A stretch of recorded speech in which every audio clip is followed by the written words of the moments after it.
Water ట్యాంకీలు నైరుతిలో building పైన water ట్యాంకీలు నైరుతి పైన 2 ట్యాంకీలు ఫిట్ చేయడం జరిగింది.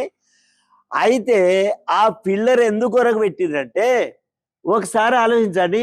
తూర్పు సైడ్లో ఉందిగా, తూర్పు అగ్ని మెట్లు కనుక ఆ మెట్ల మీద వాటర్ పడకుండా ఇది రేకులేసి ఆడ రూమ్ లెక్క మొత్తం కట్టి మొత్తం మూసేయడం జరిగింది. అంటే మెట్ల మీద ఇది కప్పు వచ్చి ఇక్కడ రూమ్ లెక్క అయింది కదా.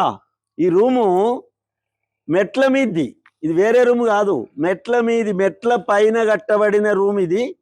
ఈ రూము హైట్ అవుతుంది. హైట్ అయినప్పుడు ఇది ఏ దిశలో అవుతుంది? తూర్పు అగ్నిలో హైట్ అవుతుంది. తూర్పు అగ్నిలో హైట్ అయినప్పుడు మరి నైరుతిలో తక్కువ ఉండకూడదు. నైరుతిలో తక్కువ ఎప్పుడైతే ఉంటుందో అది పద్ధతి కాదు, కరెక్ట్ కాదు. అది మనకు సరైన ఫలితాలను ఇవ్వదు, చెడు ఫలితాలను, దుష్ఫలితాలను ఇస్తుంది. కనుక ట్యాంకీలు కూడా కిందికి పెట్టడం జరిగింది. ఇంకొకటి దానికి అనుకొని ఈ సర్పంచ్ గారు ఏం చేశారంటే ఒక ఫిల్లర్ లేపారు. అది కూడా కరెక్ట్ కాదు.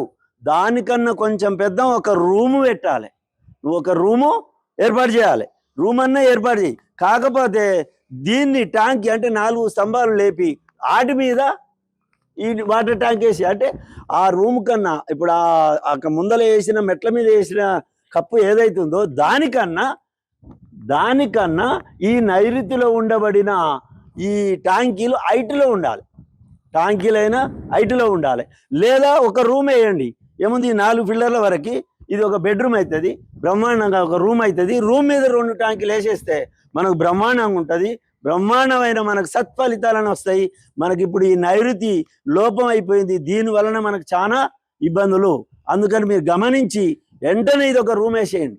రూమ్ వేసి రూము పైన ఈ ట్యాంకీలు పెట్టండి. అప్పుడు ఎట్లుంటుందో చూడండి. మన శ్రీ హనుమాన్ వాస్తు ప్రకారంగా మేము చెప్పిన ప్రకారం మీరు చేయండి. మీరు చేసి చూడండి, అది పరిస్థితి ఎట్లుంటుందో చూడండి.